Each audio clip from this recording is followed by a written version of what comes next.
Sementara itu, apa yang harus dilakukan otoritas kesehatan dalam menjamin akses ruang perawatan peserta Jaminan Kesehatan Nasional atau JKN seiring penerapan kelas rawat inap standar atau KRIS. Dan telah terhubung secara virtual bersama kami Koordinator Advokasi BPJS Watch Timbul Siregar. Halo, selamat siang Pak Timbul. Selamat siang, Mbak. Selamat siang. Ya, terima kasih Pak Timbul sudah berkenan bergabung Ya, berdialog bersama kami. Langsung saja Pak Timbul, ini bagaimana terkait mekanisme sistem kelas BPJS Kesehatan yang dihapus oleh pemerintah saat ini? ya. Jadi kalau kita baca Peraturan Presiden Nomor 59 Tahun 2024 yang sekarang memang lagi heboh ini ya, memang merevisi banyak hal di Perpres 82 2018. Jadi Perpres 59 ini mempertegas misalnya terkait dengan penjaminan pekerja yang ter-PHK. Walaupun pengusahanya menunggak iuran, dia harus dilayani dulu beserta keluarga. Nah, ini hal Oke. positif lah ya. Dan kemudian juga tentang bagaimana relaksasi pembayaran iuran sehingga dia bayar 6 bulan sudah bisa aktif sehingga bisa dipakai walaupun dia wajib membayarkan eh, tunggakan iuran. Nah, jadi yang memang krusial itu terkait dengan kelas rawat inap standar Ya. yang sekarang lagi naik isunya. Nah, kalau saya perhatikan memang di Perpres 59 tahun 2024 ini tidak ada satu kata pun yang menghapus kata yang mengatakan kelas 1, kelas 2, kelas 3 itu dihapus ya. Tetapi memang sudah didefinisikan kelas rawat inap standar ya di pasal 1 angka 4A ya. Nah, kemudian kalau kita perhatikan lagi pasal per pasalnya memang misalnya pasal 27 disebut pekerja yang mengalami PHK dia akan mendapatkan ruang perawatan KRIS atau kelas 3 bagi rumah sakit yang belum menjalankan KRIS. Jadi sejak 8 Mei, sejak lahirnya Perpres 59 2024 sampai 30 Juni 2025 itu masih ada transisi. Sehingga rumah sakit yang kerjasama bisa menerapkan KRIS, bisa juga masih menerapkan kelas 1, kelas 2, kelas 3. Nah, tapi nanti 1 Juli 2025, seperti yang diamanatkan dalam Perpres ini, itu memang semuanya harus pakai KRIS. Nah, Oke. KRIS itu sendiri karakteristik persyaratannya ada tuh 12 yang memang disampaikan karakteristik yang harus dipenuhi oleh rumah sakit yang menerapkan KRIS. Tetapi juga tidak secara eksplisitkan tentang KRIS itu bagaimana. Misalnya terkait dengan ruang perawatan yang satu ruang perawatan dengan maksimal tempat tidur 4. Nah, Oke. itu juga belum secara eksplisit disebut. Nah, walaupun dalam narasi wacana yang 2 tahun terakhir ini ya, sejak lahirnya Perpres 64 tahun 2020 yang pasal 54A, 54B melegitimasi KRIS, itu kan sudah dilakukan kajian oleh Kemenkes, DJSN dan sebagainya. Arahnya memang KRIS itu untuk satu ruang perawatan dengan maksimal 4 tempat tidur. Nah, Oke. ini yang nanti akan diterapkan di 1 Juli 2025 untuk keseluruhan. Kalau sekarang ini masih peralihan. Bagi yang mau, yang sudah siap silahkan jalan. Bagi yang belum masih kelas 3, kelas 2, kelas 1. Nah, jadi ini yang menurut saya memang Perpres 59 ini masih ada masalah gitu ya terkait dengan pelaksanaan di lapangan yang menyebabkan kebingungan. Misalnya nanti misalnya ada rumah sakit yang sudah menerapkan KRIS. Dia tidak ada lagi kelas 1, kelas 2, kelas 3. Dia hanya menerapkan kelas rawat inap standar satu ruangan. Maksimal 4 tempat tidur. Misalnya 4 tempat tidur lah. Sekarang saya kelas 1. Kelas 1 yang bayar 150.000. Ada masuk ke rumah sakit tersebut disampaikan ini loh, Bapak ditempatkan di KRIS ya. Ada juga peserta kelas 3 yang bayar 35.000 ditempatkan di situ juga.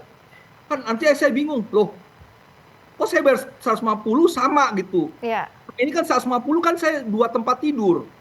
Sekarang 4. Nah, ini kan artinya akan menjadi pertanyaan bagi masyarakat. Kalau gitu ngapain saya kelas 1? Ya. Mendingan saya kelas 3. Toh dapatnya di situ-situ juga. Sama ya, Pak? Iya.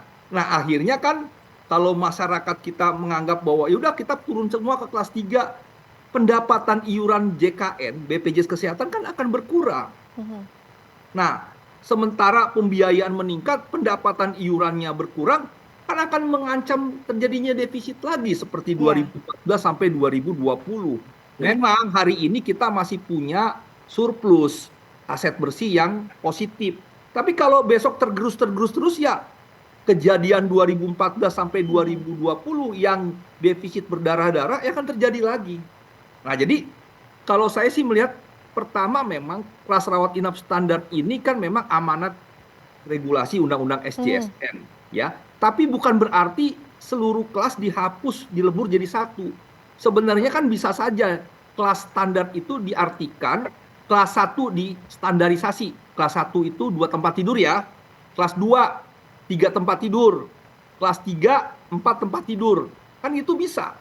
Bukan berarti semuanya dilebur sehingga menjadi satu ruang perawatan yang dihuni oleh seluruhnya.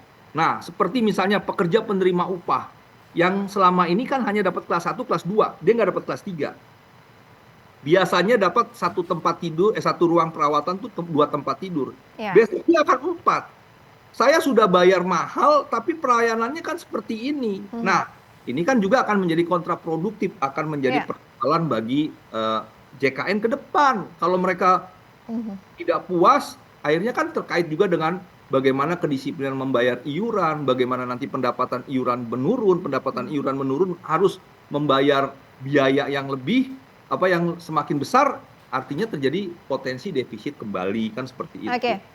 Mbak, ini kan tadi mengatakan jika nantinya KRIS sudah diterapkan, ini kan tidak ada perbedaan antara kelas 1, kelas 2, dan kelas 3. Dan pasti cenderung nanti masyarakat akan memprotes kebijakan tersebut ya. Lalu menurut Bapak sendiri bagaimana terkait pengalokasian ruang rawat inap di rumah sakit yang seharusnya pemerintah terapkan, Pak? Ya, jadi memang di Undang-Undang Dasar 45 kan di pasal 34 jelas ya, negara wajib menyediakan fasilitas kesehatan yang layak. Fasilitas kesehatan yang layak itu kan rumah sakit yang layak pelayanan medisnya, aksesnya. Jadi awal kan dengan aksesnya. Nah, kalau dengan KRIS itu nanti ya, saya mau katakan KRIS itu kan tidak hanya bicara Perpres 59. Kita bicara nanti PP 47 tahun 2021 pasal 18 yang memang mensyaratkan rumah sakit pemerintah dan rumah sakit swasta, bunyinya begini. Rumah sakit swasta minimal memberikan KRIS 40%. Rumah sakit pemerintah 50%, 60%. 60% ya. Sekarang saya ambil contoh rumah sakit pemerintah, rumah sakit swasta. Disyaratkan minimal 40%. Kalau dia pasang 60%, boleh nggak? Boleh, karena minimal 40. Nah, misalnya dia punya ruang perawatan 100, ada 4 tempat tidur, berarti 400 tempat tidur. Karena dia bilang, saya hanya menyediakan 60% untuk KRIS, yang KRIS ini memang ditujukan untuk peserta JKN, maka ketika 400 kali 60%, 240 tempat tidur itu sudah penuh, maka si rumah sakit akan bilang, kami tidak bisa menerima pasien JKN, karena 240 itu sudah penuh. Ya. Kalau mau 160 yang sisanya menjadi pasien umum. Nah, ini kan artinya akan menyebabkan akses layanan ruang perawatan akan semakin terkendala. Kalau sekarang kelas 1, kelas 2, kelas 3 yang misalnya ada 400 ruang tempat tidur, semuanya bisa diakses oleh peserta JKN. Ya tergantung kelasnya. Nah, kalau besok itu nggak bisa. Nah, misalnya juga seperti rumah sakit pemerintah, minimal 60%, dipasang 80%, 80 kali 400 misalnya 320. 320-nya sudah penuh. 80-nya kata rumah sakit pemerintah, saya mau pakai untuk swasta. Boleh nggak? Boleh. Sehingga pasien yang ke 321 mau masuk nggak bisa karena habis tidurnya. Kalau mau pakai yang 80, yaitu jadi pasien umum. Kalau pasien umum bayar sendiri. Jaminan. Nah, ini kan akan menjadi persoalan karena di lapangan saat ini saja, mohon maaf ya, saat ini saja yang belum dilaksanakan KRIS ya, artinya sebelum ada Perpres 59, masyarakat peserta JKN pun masih punya persoalan mengakses ruang perawatan. Nah, ini kan juga yang harus dibaca oleh pemerintah.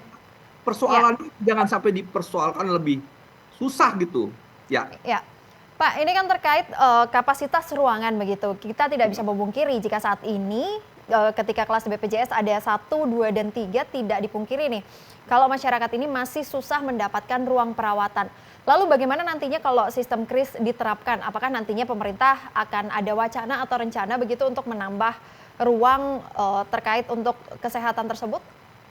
Ya, sebenarnya memang kan nanti kita harapkan ya seluruh rumah sakit yang ada di Republik ini bekerja sama dengan BPJS Kesehatan. Tapi memang dalam regulasi yang di Perpres 59 juga disebut, Perpres 82, rumah sakit swasta dapat. Artinya dapat ya terserah nih, bisa kerjasama bisa tidak. Artinya kalau rumah sakit swasta ini ada yang nggak kerjasama kan artinya aksesnya ya nggak seluas kalau seluruhnya bekerja sama ya. Nah, sekarang pemerintah punya nggak rencana menambah rumah sakit pemerintah gitu. Nah, tetapi yang menurut saya kembali kan adalah bagaimana sebenarnya dengan kris misalnya 1 Juli 2025 diterapkan untuk seluruh rumah sakit dan mengalami kendala, harusnya ada tanda kutip skoci apa upaya yang Ya. harus dilakukan oleh pemerintah. Nah, Mhm. kalaupun misalnya pemerintah tetap mengatakan kris jalan terus, sejak 1 Juli 2025 seluruh rumah sakit harus menerapkan kris, yaitu satu ruang perawatan maksimal 4 tempat tidur dengan 12 kriteria, bla bla bla, kan gitu. Oke, sekarang kami berharap nih, misalnya nih, kris itu diterapkan, ada akses yang sulit, misalnya ada pasien datang ke rumah sakit, di IGD saja sudah penuh, ya, Mhm. atau ruang perawatannya penuh. Saya berharap Kementerian Kesehatan, Dinas Kesehatan, BPJS Kesehatan berkoordinasi, bekerja sama, mencarikan rumah sakit yang bisa menampung pasien yang di rumah sakit tertentu tersebut tidak bisa diterima karena kondisi penuh. Jangan biarkan pasien mencari rumah sakit sendiri, cari-cari A, nggak dapat, Mhm. rumah sakit B nggak dapat, rumah sakit C nggak dapat, Ya. akhirnya dia balik. Udah deh jadi pasien umum aja deh, kasihan. Ini kan menjadi hal yang tidak tepat gitu. Jadi kalaupun nanti kris diberlakukan ya, Mhm. sejak sekarang juga nggak apa-apa. Kalau memang sudah ada regulasinya kita harus patuhi itu. Tetapi pemerintah harus ada upaya. Jangan menganggap itu satu hal yang biasa saja. Harus Oke. ada des pemerintah, Kementerian Kesehatan, Dinas Kesehatan, BPJS Kesehatan Mhm. standby di semua rumah sakit yang bekerja sama sehingga ketika ada pasien datang dibilang IGD-nya penuh atau ruang perawatan penuh harus dicarikan. Pasien tidak boleh keluyuran, tidak Mhm. boleh cari, keluarga tidak boleh cari. Biarkan BPJS Kesehatan, Kementerian Kesehatan, Dinas Kesehatan yang cari. Oke. Sehingga di sana ada tinggal dirujuk, ada ambulan di BNJKN, pasien dibawa ambulan ke rumah sakit yang sudah dicari tersebut. Kalau pemerintah, Kementerian Kesehatan tidak melakukan seperti ini juga, saya menganggap pemerintah tuh tidak bertanggung jawab. Karena Oke. potensi pasien Ya, akan mencari rumah sakit sendiri itu tinggi kalau betul. kris itu diterapkan. Oke. Mbak, ini kan nantinya kan kris akan diterapkan begitu. Nah, setelah kris diterapkan ini apakah nantinya akan ada perbedaan ini terkait pembayaran iuran? Lalu bagaimana nanti jika kenaikan kelas perawatan dapat dilakukan melalui asuransi kesehatan tambahan atau dengan membayar perbedaan biaya begitu, Pak? Yang tidak Ya, dijamin oleh BPJS? jadi memang itu persoalan berikutnya kan tadi kelas mandiri ya. Kelas mandiri Mhm. kan sekarang ada kelas 1, kelas 2, kelas 3. Ya. Nah, ketika nanti diterapkan kris satu ruang perawatan kan logikanya iuran 150, 100 dan Ya, betul. 35 itu kan harus dilebur jadi satu. Mhm. Kan nggak mungkin orang sama-sama satu ruang perawatan tapi bayarnya beda-beda. Logika umumnya kan akan mengatakan ya udah saya pindah ke kelas 3 semua kan gitu. Ya. Nah, artinya akan dikocok lagi nih, dihitung secara aktuaria Mhm. istilahnya ya.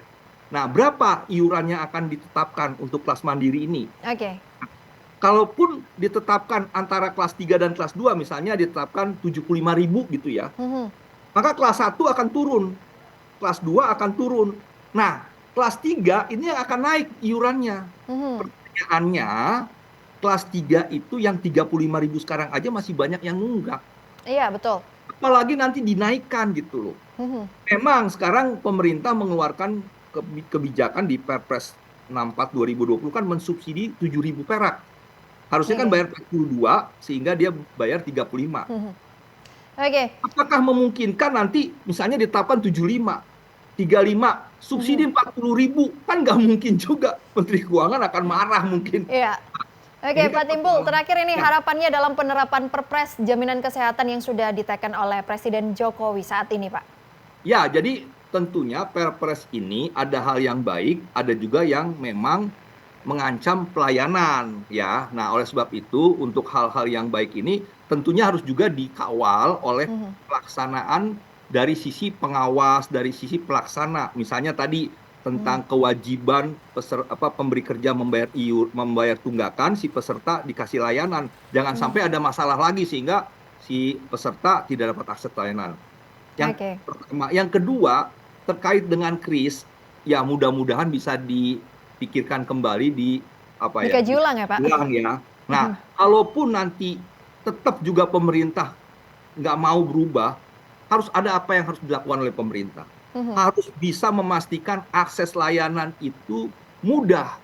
Tidak boleh masyarakat peserta JKN mencari sendiri, akhirnya dia menjadi pasien umum dan sebagainya. Harus Oke. ada upaya. Nah, artinya layanan JKN itu kan yang menjadi target untuk terus ditingkatkan, malah dipersulit gitu ya. Nah, ini yang kita harapkan Perpres 59 jangan hanya sekedar di atas kertas regulasi, harus bisa diimplementasikan di vaskes-vaskes khususnya rumah sakit untuk pasien-pasien JKN supaya tidak mendapatkan diskriminasi dari pasien umum, dianggap pasien JKN pasien marginal yang seenaknya diberlakukan oleh tenaga kesehatan Oke. dan Oke. sebagainya. Ini harus ditingkatkanlah pelayanan gitu. Oke, baik. Baik, terima kasih Pak Timbul Ya, Siregar selaku Koordinator Advokasi BPJS Watch ini telah berkenan bergabung bersama kami. Semoga saja kebijakan pemerintah ini meringankan masyarakat, bukan tambah memberatkan masyarakat begitu ya Pak ya. Terima ya, kasih atas betul. waktunya Pak dan sampai Terima jumpa kasih. kembali. Sampai jumpa, terima kasih.